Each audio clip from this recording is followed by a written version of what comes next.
সম্মানীয় chairman lieutenant colonel doctor Mohammad Abdul Rahim স্যারকে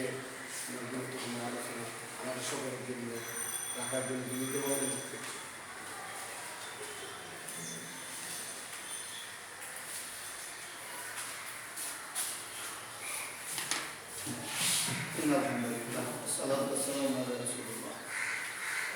আজকের একটি প্রোগ্রামে সম্মানিত গ্লোবাল স্কুলের গ্লোবাল প্রাইমারি স্কুলের সম্মানিত প্রিন্সিপাল